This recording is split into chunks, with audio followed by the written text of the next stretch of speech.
Hello students, myself Naveed Ahmed. I'm here to teach you biology for grade 12. You know that आज का topic बहुत ही conceptual है, that is transcription process. अब transcription process में हमने बहुत सी हेडिंग्स और सब हेडिंग्स को डिस्कस करना है। वैसे तो आपकी बुक पे ये एक थॉरली एक पूरा पैराग्राफ की फॉर्म में लिखा हुआ है, लेकिन इसको हम डिफरेंट हेडिंग्स और सब हेडिंग्स में डिवाइड करते हैं ताकि हमें अच्छी तरीके से समझ आ सके और इसे हम अच्छे तरीके से पेपर में लिख सकें। तो इन तमाम को समझने के लिए चलते हैं लाइट बोर्ड की तरफ। जी students, we are going to study the transcription. देखिए स्टूडेंट्स, अब ट्रांसक्रिप्शन आप जानते हैं कि जो सेंट्रल डॉग्मा है उसका पहला स्टेप है, यानी कि सेंट्रल डॉग्मा जिसमें हमने कहा था कि एक ऐसे है कि इसमें दो स्टेप्स शामिल थे। पहला ये था कि डीएनए से हमने बनाना है आरएनए। दूसरा ये है कि आरएनए से आगे क्या बनेगी, प्रोटीन। ये दो स्टेप्स इसमें इन्वॉल्व हैं। एक यहाँ पे transcription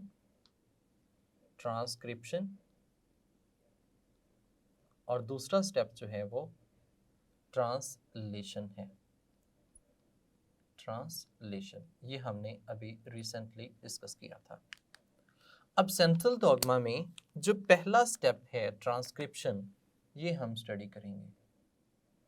transcription, this is our main topic.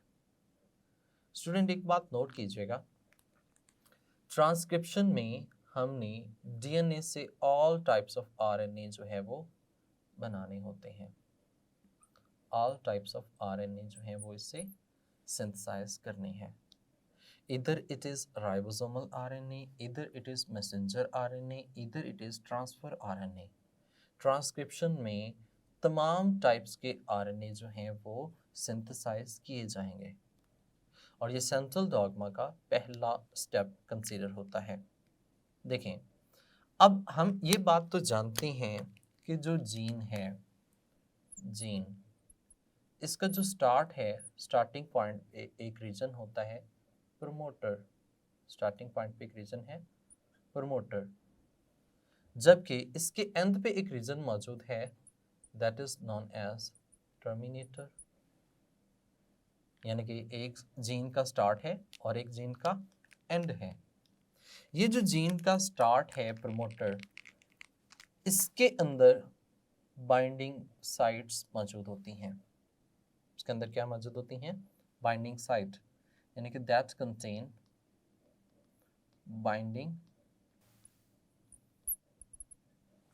In binding sites पे अटैच क्या होता है, आरएनए पॉलीमरेज।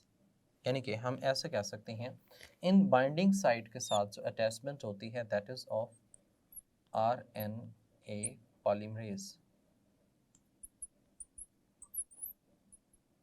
जो इसके साथ बाइंड करेगा। अब पहले जरा हम आरएनए पॉलीमरेज की कहानी देख लेते हैं। देखिए स्टूडेंट, जो आरएनए पॉलीमरेज है, आरएनए पॉलीमरेज, आरएनए पॉलीमरेज यानी कि ये डीएनए से आरएनए बनाने में इन्वॉल्व होता है।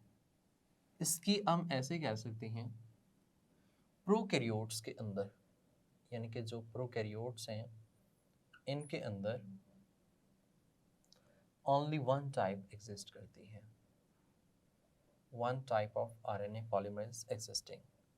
जबकि जो यूकैरियोट्स होते हैं, यूकैरियोट्स में it is of three types. कितनी टाइप्स का मौजूद होता है, थ्री टाइप्स का मौजूद होता है। अब ये जो वन टाइप है that is responsible for synthesis of all types of RNA, all types of RNA जो है वो इसी से बनेंगे। ऑल टाइप्स में हम बात कर सकते हैं, इधर it is the type of ribosomal RNA, इधर it is type of transfer RNA, इधर it is type of messenger RNA. कोई भी आरएनए है वो जस्ट ओनली एक टाइप है हमारे पास डीएनए पॉलीमरेज की जिससे हम बना सकते हैं। But if we talk about the eukaryotes, अगर हम यूकैरियोट्स की बात करें तो इसके अंदर 3 टाइप्स हैं। वो 3 टाइप्स कौन कौन सी हैं?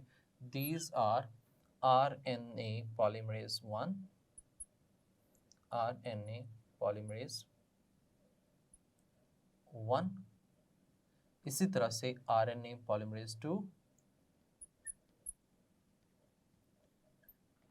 polymerase 2, same as it is RNA polymerase 3, polymerase 3 इसमें एग्जिस्ट करती है। देखिए स्टूडेंट, यहाँ पे जो RNA polymerase 1 है, that is responsible for the synthesis of ribosomal RNA, जबकि RNA polymerase 2 जो है that is responsible for synthesis of messenger RNA, जबकि RNA polymerase 3 जो है that is responsible for transfer RNA। ये आप ऐसे याद रख सकते हैं जैसे कि हम एक लफ्ज़ रिमोट होता है, remote, just to memorize, this is not the part of your book. इसमें हम ऐसे कह सकते हैं कि सबसे पहला जो है वो राइबोसोमल, दूसरा मैसेंजर, तीसरा जो है वो रिमोट से ट्रांसफ़र आरएनए बनाने में इन्वॉल्व है।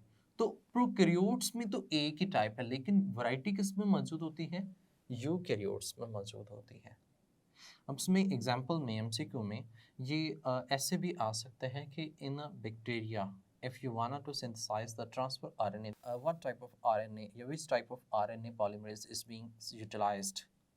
तो बैक्टीरिया के अंदर अगर हम बात करें तो वो तो एक ही RNA polymerase, there is no further types. So if you talk about the plants, then it can be of this RNA polymerase 3 है। तो certain types के MCQs हैं वो इसको लेकर आ सकते हैं। This one is just to memorize, it's not the part of your book. Okay? अच्छा, ये हमने बात की RNA polymerase की।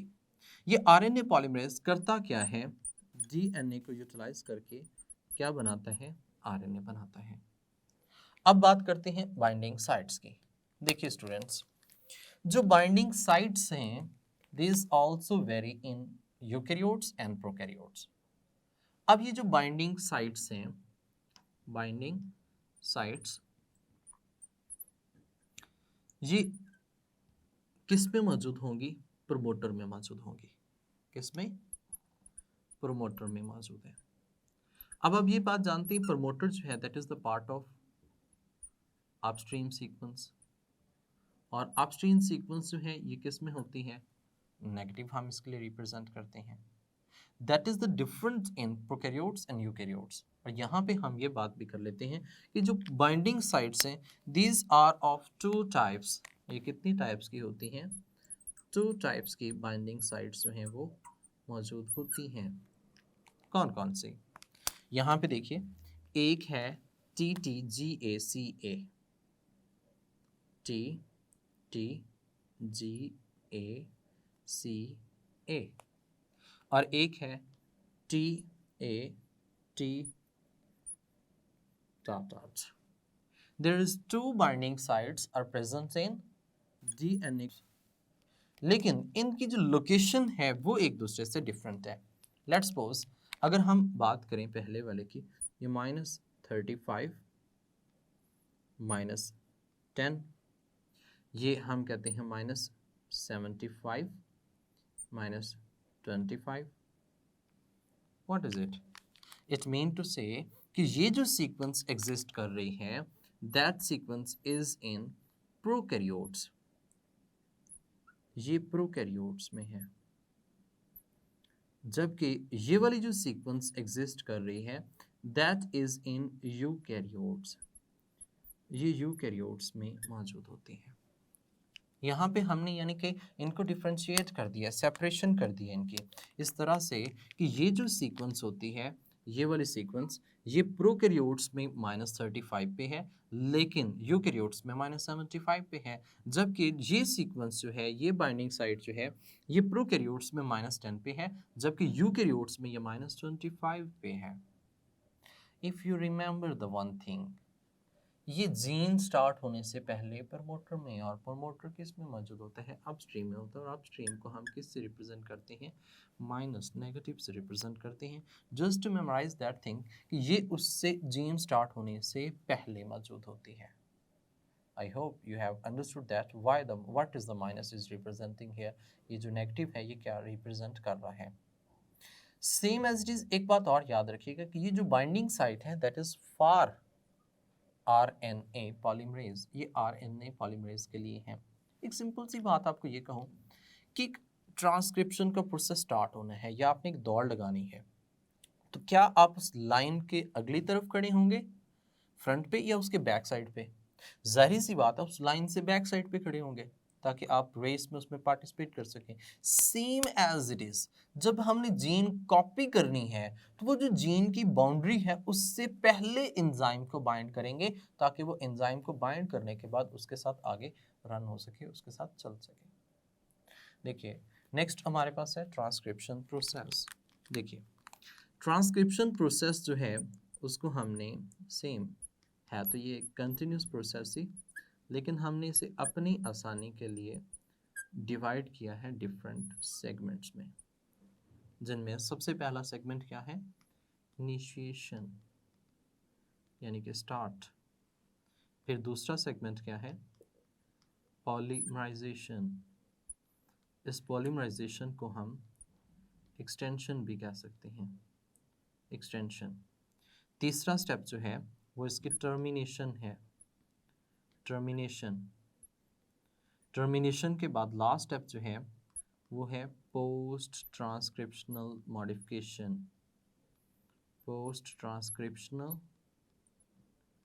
Modification, post transcriptional modification.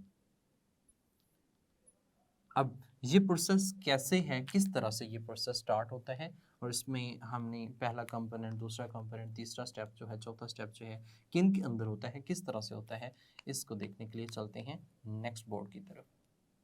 जी स्टूडेंट्स, तो हम ट्रांसक्रिप्शन प्रोसेस की बात कर रहे थे।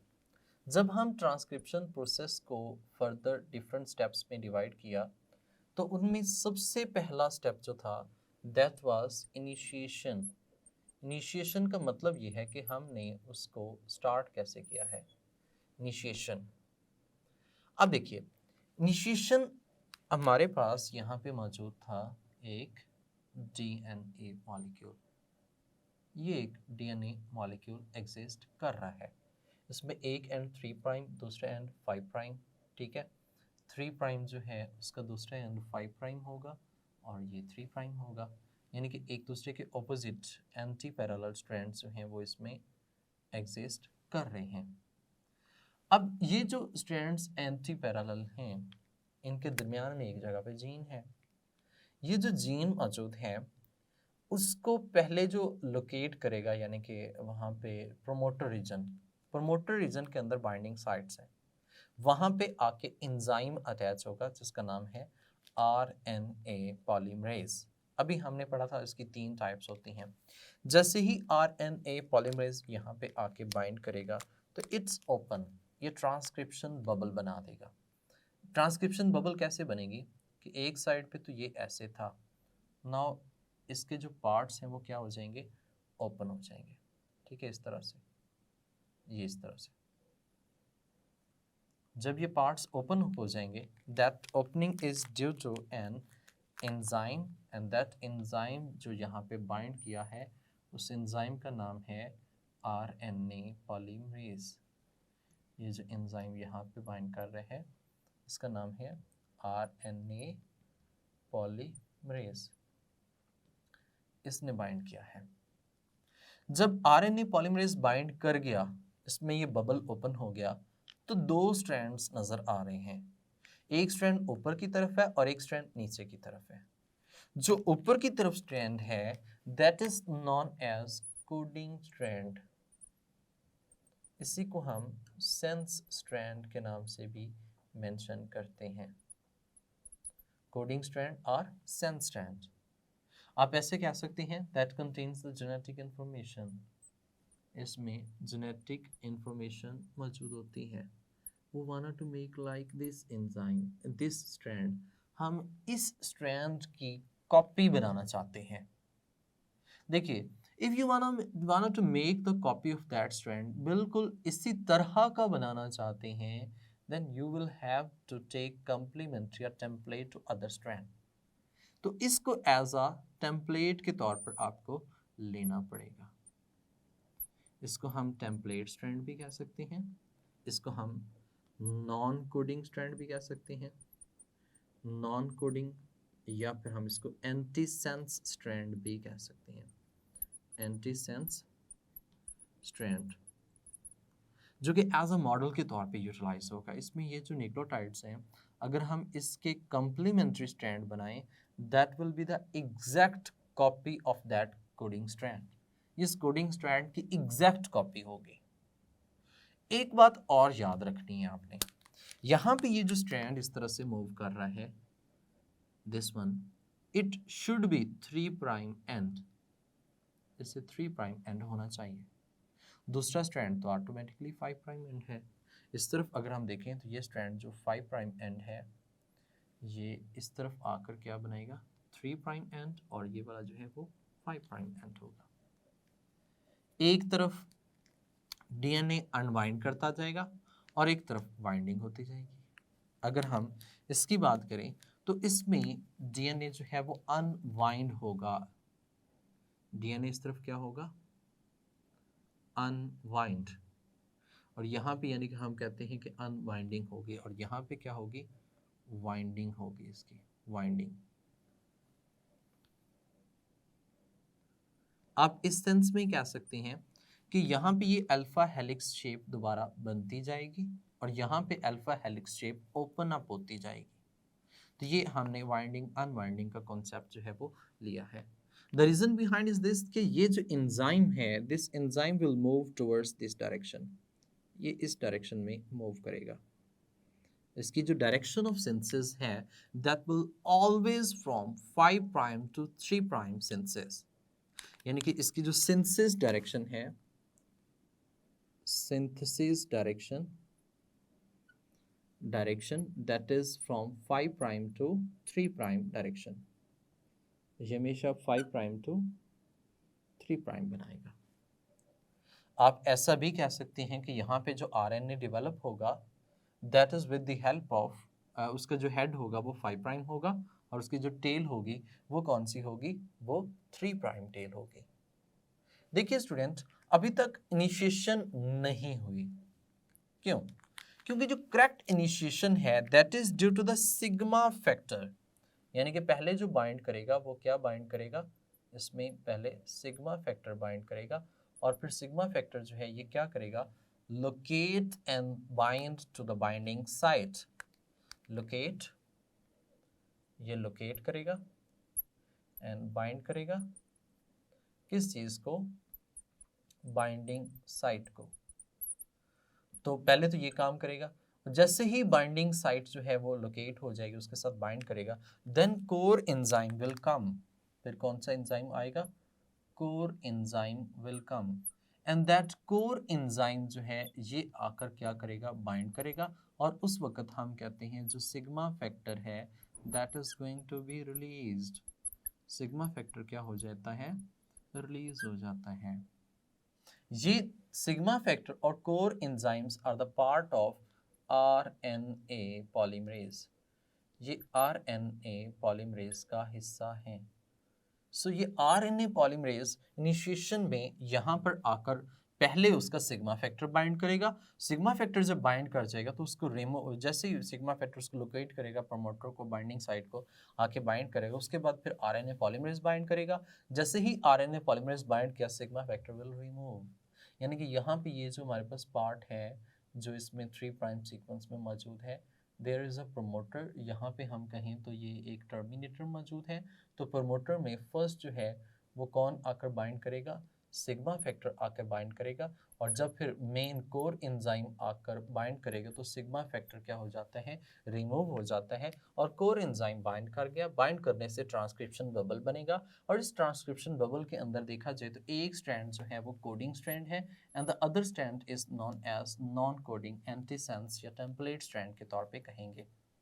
अब यहाँ पे हम कहते हैं ट्रांसक्रिप्शन स्टार्ट हो चुकी है। जब ट्रांसक्रिप्शन स्टार्ट हो चुकी है तो अगला प्रोसेस कौन सा होगा, यानी कि इसके जो सेकंड स्टेप हम फॉलो करेंगे, that second step is polymerization. Polymerization, ठीक है। इस पॉलीमराइजेशन को हमने एक्सटेंशन का भी नाम दिया था, एक्सटेंशन। अब देखिए स्टूडेंट, पॉलीमराइजेशन एक्सटेंशन में मैसेंजर आरएनए, लेट्स सपोज हम यहाँ पे मैसेंजर आरएनए जो है ये सिंथेसाइज्ड होगा, सिंथेसाइज्ड, ठीक है, सिंथेसिस हो गए इसके।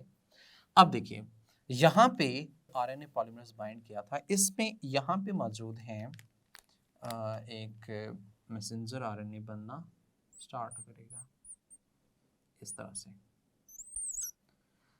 अब जैसे जैसे ये आगे मूव करेगा, ये वाला एंड जो होगा वो कौन सा होगा, 3', जबकि ये वाला जो एंड होगा ये कौन सा है, 5'। ये 5' एंजाइम मैसेंजर आरएनए जो है वो इससे बाहर निकलना शुरू हो जाएगा। मैसेंजर आरएनए इससे बाहर प्रोट्रूड होगा। प्रोट्रूड हम कहते हैं बाहर की तरफ एक्सटेंड होगा, प्रोट्रूजन होगी, और ये जो है इसका क्या कहलाएगा, हेड, जबकि इसका जो दूसरा हिस्सा है वो कौन सा होगा, वो टेल होगी। किस चीज़ की, मैसेंजर आरएनए के जो यहाँ से प्रोट्रूड हो रहा है, किससे, किससे, आरएनए पॉलीमरेज से ये प्रोट्रूजन हो रही है ऐसे से। जैसे जैसे ये आगे मूव करता जाएगा, मैसेंजर आरएनए यहाँ पे निकलता जाएगा और एंजाइम आगे मूव करता जाएगा, उस वक्त तक करेगा जब तक इसकी टर्मिनेशन यानी कि स्टॉप सिग्नल नहीं आ जाते।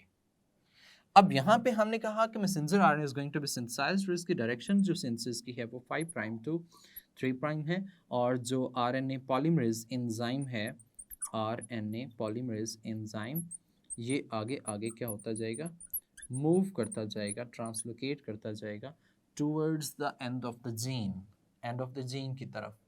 किसकी तरफ जाएगा, towards, towards end of the gene, gene की तरफ आगे मूव करता जाएगा।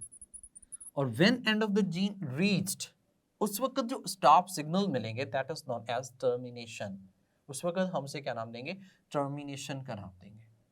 अब देखिए, यानी कि इस पॉलीमराइजेशन एक्सटेंशन से until that stop signal will reach, तो इसके नेक्स्ट स्टेप हमारे पास जो फॉलोड होगा, नेक्स्ट स्टेप की हम बात करें तो दैट इज द टर्मिनेशन। ये हमारे पास टर्मिनेशन कंसीडर किया जाएगा, टर्मिनेशन, ठीक है। अब देखिए टर्मिनेशन में हम कहते हैं स्टॉप सिग्नल जो है वो आएंगे, stop signal will appear. Stop signal यानी कि ये जो टर्मिनेटेड सिग्नल है वो कौन कौन से हैं, टर्मिनेटेड सिग्नल जो होंगे उसमें हमारे पास शामिल है जीसी बेस पेयर, बिल्कुल सिंपल सा हम कहते हैं, सिंपल से जो है ये GC base pairs followed by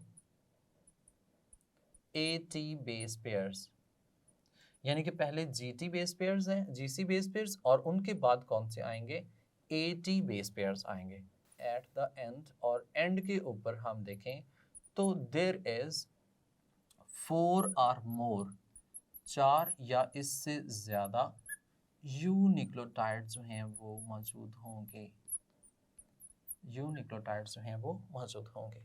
यानी कि इसमें एक बात फॉलो करने वाली है, ये बात फॉलो करने वाली है कि इसमें जो बेस पेयर्स आते हैं वो कौन से हैं, जीसी बेस पेयर्स, फिर कौन से आते हैं, एटी बेस पेयर्स, इनके एंड पे कौन से आते हैं, यूनिक्लोटाइड्स, ठीक है, यूनिक्लोटाइड्स आएंगे। These are the stop signals. अब ऐसे कह सकते हैं कि ये टर्मिनेशन के लिए हैं, स्टॉप करने के लिए हैं, उसके रिलीज करवाने के लिए हैं इस मैसेंजर आरएनए को, और इनकी वजह से पहले जो यहाँ पे GC बेस पेयर्स बनेंगे, उसके बाद AT बेस पेयर्स हैं, यानी कि ये स्ट्रॉन्ग आपस में 3 हाइड्रोजन बॉन्ड बनाएंगे GC, और यहाँ पे एक लूप बन जाएगा जिसको हम GC हेयर पिन के नाम से मेंशन करते हैं। GC हेयर पिन लूप या फिर GC लूप भी कह सकते हैं, GC hairpin loop, and that will cause release of messenger RNA। ये मैसेंजर RNA को रिलीज करेगा कहाँ से? फ्रॉम RNA पॉलीमरेज, इस RNA पॉलीमरेज से। यानी कि अब मैं यहाँ पे अगर बात करूँ ना, इसको यहाँ पे एक्सटेंड करूँ तो ये ऐसे होगा कि जैसे ये आगे आगे की तरफ मूव कर रहे हैं एंड पे, यानी कि यहाँ पे GC बेस पेयर्स आएंगे, उसके बाद AT बेस पेयर्स आ जाएंगे, तो उन GC base pairs AT base pairs की वजह से यहाँ पे एक लूप बन जाएगा। जैसे कि ये एक लूप बना, यहाँ पे इसकी बात करूँ तो ये ऐसे एक लूप बनता है, ऐसे। आप जानते हैं ना कि वो एक ब्लैक कलर की हेयर पिन होती थी जिसकी शेप कुछ ऐसे होती थी, तो इसलिए इसे हेयर पिन के नाम से मेंशन कर दिया गया। एक साइड पे ग्वानिन है, दूसरी साइड पे साइटिडीन है, इस तरह से इनके आपस में 3 हाइड्रोजन बॉन्डिंग और ये आपस में लिंकेज हो। उसके बाद फिर यहाँ पे हमने कहा कि AT बेस पेयर्स हैं और AT बेस पेयर्स हैं, तो इसके अगेंस्ट जो होगा वो क्या होगा? UA और इनके दरमियान में 2 हाइड्रोजन बॉन्डिंग है। सो इट विल प्रोट्रूड, जैसे ये यहाँ पे लूप बन जाएगा, ये GC हेयर पिन बनेगी, ये फोर्स एक्सर्ट करेगी and that will extend from it, ये इससे एक्सटेंड हो जाएगी। बिल्कुल इसी तरह से लेट्स सपोज मैं आपको एक एग्जांपल दूं, तो ऐसे जैसे कि एक मशीन है, इस तरह से वो मशीन आगे आगे मूव कर रही है, उसमें से एक धागा सा निकल रहा है, या उसे हम कह सकते हैं चीज़ बाहर निकल रही है। अब वो आगे आगे मूव कर रही है, वो जो धागा से है वो उसके अंदर उसके साथ यानी कि बॉन्डिंग बनी हुई है।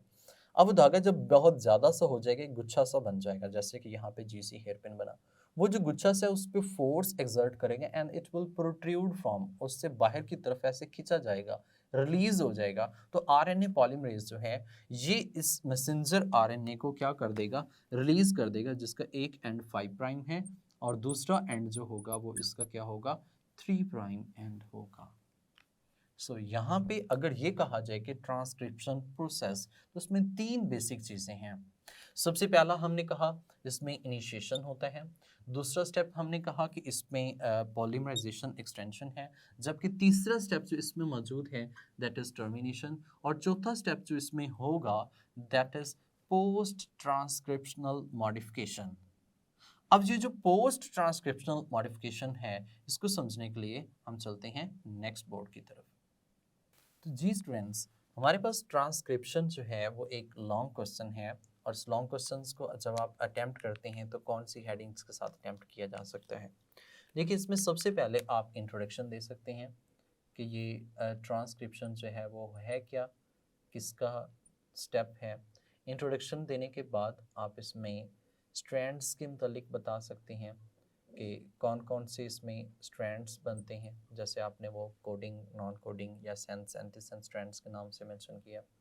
फिर आप इसमें RNA पॉलीमरेज एंजाइम्स के मुतालिक बता दें कि ये इसकी कितनी टाइप्स होती हैं, क्या हैं, किस तरह से हैं, प्रोकैरियोट्स में कितनी हैं, यूकैरियोट्स में कितनी हैं।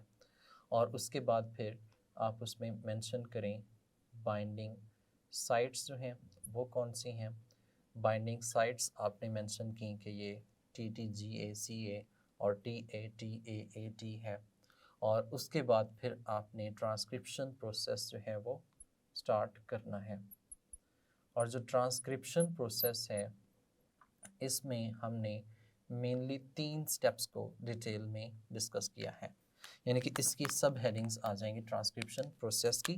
और ट्रांसक्रिप्शन प्रोसेस में जो हमने सब हेडिंग्स डिस्कस की हैं, दीज आर सबसे पहले इनिशिएशन को डिस्कस किया, फिर हमने इसमें इलोंगेशन या फिर हम इसी को पॉलीमराइजेशन के नाम से भी, एक्सटेंशन के नाम से भी मेंशन करते हैं, पॉलीमराइजेशन कह सकते हैं। और थर्ड जो इसमें कंपोनेंट पढ़ा हमने टर्मिनेशन या फिर एंड भी कह सकते हैं, ये इसमें आता है। अब एक और स्टेप है जो आप लिखेंगे that is post transcriptional modification. अब ये जो पोस्ट ट्रांसक्रिप्शनल मॉडिफिकेशन है ये भी हमने मेंशन करनी है। पोस्ट ट्रांसक्रिप्शनल मॉडिफिकेशन, इन हेडिंग्स के साथ आप इस टॉपिक को डिस्कस कर सकते हैं, आप एज लॉन्ग क्वेश्चन अटेम्प्ट कर सकते हैं। इनमें शॉर्ट क्वेश्चंस भी बन सकते हैं, एमसीक्यूज भी मल्टीपल बन सकते हैं, but first I am going to discuss with it. इसको हम डिस्कस करते हैं। देखिए, पोस्ट ट्रांसक्रिप्शनल का मतलब ये है आफ्टर ट्रांसक्रिप्शन, ट्रांसक्रिप्शन होने के बाद, यानी कि हम ऐसा कहते हैं पोस्ट ट्रांसक्रिप्शनल का मतलब ये है कि आफ्टर ट्रांसक्रिप्शन, जब ट्रांसक्रिप्शन हो जाएगी तो उसके बाद फिर हम उसमें सर्टेन चेंजेस लाते हैं। अब ऐसे भी कह सकते हैं कि जो मैसेंजर न्यूली मैसेंजर आरएनए है, न्यूली मैसेंजर आरएनए जो अभी अभी बना होता है, इसको हम इमेच्योर मैसेंजर आरएनए भी कहते हैं, यानी कि that messenger RNA is immature messenger RNA, यह भी इमेच्योर होता है। इसमें फिर हम क्या करते हैं, चेंजेस, और ये चेंजेस जो हैं ये इसकी मॉडिफिकेशन है, और ये फिर एक प्योरली मैसेंजर आरएनए बन जाता है। एंड दैट मैसेंजर आरएनए जो होता है वो मैच्योर मैसेंजर आरएनए कंसीडर किया जाता है, जिसको हम प्रोटीन बनाने के लिए यूटिलाइज करते हैं। लेकिन यहाँ पे हम इतनी डिटेल में नहीं जाएंगे, एक बात ज़रूर समझेंगे कि पोस्ट ट्रांसक्रिप्शनल मॉडिफिकेशन जो है ये, यानी कि ये जो मॉडिफिकेशन हम डिस्कस कर रहे हैं पोस्ट ट्रांसक्रिप्शनल, ये मॉडिफिकेशन ओनली प्रोकैरियोट्स में नहीं होती, सिर्फ और सिर्फ यूकैरियोट्स में होती है। There is no in prokaryotes, prokaryotes में नहीं होती, जबकि it will occur only in eukaryotes. ये सिर्फ और सिर्फ किस में है, ओनली इन यूकैरियोट्स, ये सिर्फ और सिर्फ यूकैरियोट्स में है, ओनली इन यूकैरियोट्स। अब question is that कि why it is not going to be occur in prokaryotes and why it is occurring in eukaryotes, what's the reason behind it? Let's suppose with the help of diagram। अब देखिए, there is a bacteria, इस bacteria में ये उसका genome मौजूद है, DNA मौजूद है, that is the DNA, और ये सराउंडिंग में जो रीजन मौजूद है, ये सारे का सारा रीजन जो यहाँ पे मौजूद है that is साइटोप्लाज्म, ये इसका सारा रीजन जो है वो क्या है, साइटोप्लाज्म में। साइटोप्लाज्म के अंदर ही क्या मौजूद होते हैं, राइबोसोम्स एग्जिस्ट करते हैं, यहाँ पे इसके अंदर ही राइबोसोम्स एग्जिस्ट करते हैं, और राइबोसोम से आगे क्या बननी है, प्रोटीन बननी है। यहाँ पे हुआ कुछ यूं है कि ये जो डीएनए है इसने की ट्रांसक्रिप्शन, यहाँ से हुई ट्रांसक्रिप्शन, और ट्रांसक्रिप्शन के नतीजतन यहाँ से एक सिंगल स्ट्रैंडेड स्ट्रक्चर प्रोड्यूस होगा, and that structure is known as messenger RNA. जैसे ही वो प्रोड्यूस हुआ, quickly it can be used to synthesize the protein, यानी कि उसी जगह पे इंस्टेंटली, क्विकली आप कह सकते हैं, या फिर हम कह सकते हैं नियरली, बिल्कुल उसी के एनवायरनमेंट के करीब इसको यूटिलाइज कर लिया जाएगा, utilized to synthesize protein, synthesize protein, synthesize protein, protein बनाने के लिए उसको यूटिलाइज कर लिया जाएगा। तो इसमें तो ऐसा मॉडिफिकेशन की रिक्वायरमेंट फिर बचती ही नहीं है, क्योंकि ये अगर एक बैक्टीरिया है और बैक्टीरिया में जहाँ पे उसको बनाया गया है उसी जगह पे साइटोप्लाज्म में उसी जगह पे उसको यूटिलाइज कर लिया गया है, किस पर्पस के लिए, for to synthesize the protein, protein बनाने के लिए। लेकिन when we talk about the eukaryotes, जब हम किसकी बात करते हैं, यूकैरियोट्स की बात करते हैं, तो इन यूकैरियोट्स ट्रांसक्रिप्शन का जो प्रोसेस होता है वो कहाँ पे होता है, न्यूक्लियस में होता है। कहाँ पे होता है, न्यूक्लियस में हो रहा होता है। ये हम लेट्स सपोज बात कर लेते हैं एक एनिमल सेल की। If I talk about an animal cell, ये मैं एक एनिमल सेल की बात कर रहा हूँ। तो देखिए, एनिमल सेल में ये न्यूक्लियस है और ये जो रीजन यहाँ पे एग्जिस्ट कर रहे हैं, this all the reason is known as cytoplasm. ये इसमें जो मौजूद है ये साइटोप्लाज्म है। अब यहाँ पे इसके अंदर इनसाइड इस जगह पे डीएनए एग्जिस्ट कर रहा है। इस डीएनए से न्यूक्लियस के अंदर ही क्या प्रोड्यूस होगा, मैसेंजर आरएनए यहां से बन जाएगा। अब देखिए ये जो मैसेंजर आरएनए यहाँ पे बना है, ठीक है, मैसेंजर आरएनए इसका एक एंड कौन सा है, 5 प्राइम जो पहले सिंथेसाइज हुआ था, और दूसरा एंड कौन सा है, 3 प्राइम। अब यहां से इसको ट्रांसपोर्ट होना है न्यूक्लियस से किसके अंदर, साइटोप्लाज्म के अंदर। जब न्यूक्लियस से साइटोप्लाज्म के अंदर ट्रांसपोर्ट होना है तो रास्ते में इसको प्रॉब्लम्स का सामना करना पड़ सकता है, और वो प्रॉब्लम्स जो हैं that is due to the enzymes like acid phosphatases and nucleases. Enzyme कौन से हैं, एसिड फॉस्फेटेजेस एंड न्यूक्लियेजेस। ये एंजाइम जहां पे भी डीएनए को देखते हैं उसको चॉप अप कर देते हैं, मतलब उसको क्रश कर देते हैं, आरएनए को, डीएनए को, जहां पे भी इनको नजर आता है, because it is our protective mechanism. ये हमारा एक प्रोटेक्टिव मैकेनिज्म है। ये एंजाइम्स क्या करते हैं, ये एंजाइम्स ब्रेक डाउन, आप ऐसे कह सकते हैं कट कर देते हैं, ब्रेक डाउन आरएनए, या आप ऐसे कह सकते हैं डाइजेस्ट आरएनए और डीएनए। ये आरएनए या डीएनए को डाइजेस्ट कर देते हैं। अगर तो इस मैसेंजर आरएनए को वैसे ही निकालेंगे, यहां से उसको जो डिस्टेंस ट्रैवल करना पड़ेगा न्यूक्लियर पोर से, तो जैसे अगर डिस्टेंस ट्रैवल करेगा तो रास्ते में हो सकता है कि ये जो है ये उस पर अटैक करें और उसके टुकड़े कर दें। हो सकता है ना, बिल्कुल हो सकता है। अल्लाह ताला ने हमारी बॉडी के अंदर इसकी मैच्योरेशन, इसके अंदर थोड़ी सी चेंज, मॉडिफिकेशन लाई है। ये मॉडिफिकेशन इसको प्रोटेक्ट करेगा from these acid phosphatases and nucleases. ये प्रोटेक्टिव मैकेनिज्म हम कंसीडर कर सकते हैं। How this protective mechanism is going to be done, देखिए हमारे पास यहाँ पे एक मौजूद है messenger RNA, let's suppose that is 3 prime, और ये कौन सा है, 5 प्राइम। अब ये जो 5 प्राइम है इसके ऊपर हम ऐड करते हैं एक कैप, जिसको हम कहते हैं 7 मिथाइल GTP, यानी कि हेड के ऊपर क्या करते हैं, एक ऐड कैप जिसका नाम है 7 मिथाइल GTP, और ये जो कैप होती है that is added 5 prime to 5 prime, ये 5 प्राइम टू 5 प्राइम ऐड की जाती है ताकि इसकी प्रोटेक्शन हो सके।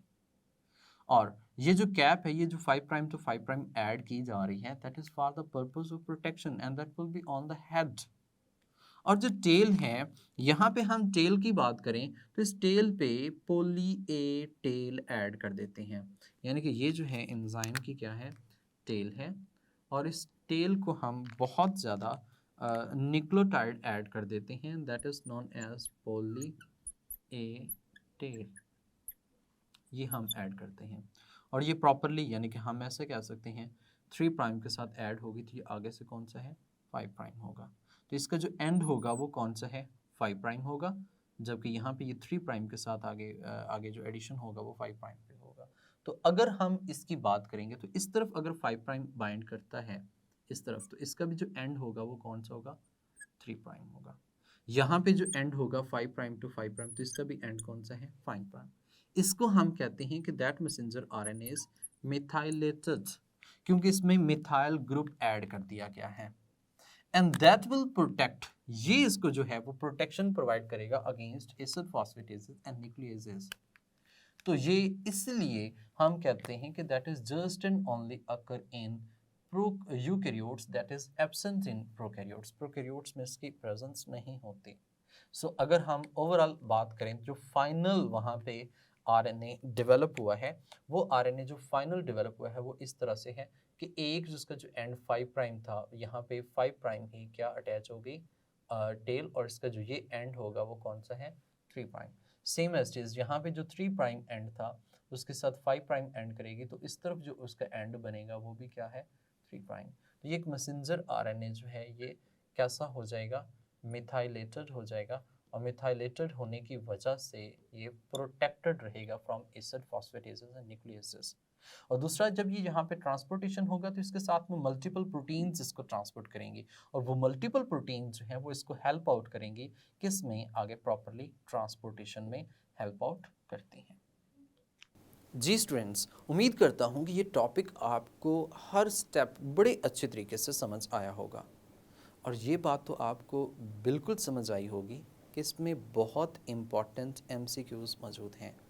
लाइक दैट, अगर ये पूछा जाए the binding site TAAT in prokaryotes is located at, तो ये प्रोकैरियोट्स में इसकी पोजीशन क्या है। तो ऑप्शन में आपके पास -35, -10, -75, -25 हो, तो कौन सा ऑप्शन करेक्ट होगा। सेम एज इट इज यही ऑप्शन हो, पूछा ये जाए कि इनमें से बाइंडिंग साइट जो यूकैरियोट्स के अंदर है वो कौन सी है, तो यूकैरियोट्स में अगर ये पूछा जाए कि जो हमारे पास है TAAT वो यूकैरियोट्स में उसकी लोकेशन क्या है, तो आप फिर भी ये एक MCQ बन सकता है। मतलब इसकी ये जो लोकेशन नंबरिंग है उसको लेके MCQ आ सकता है।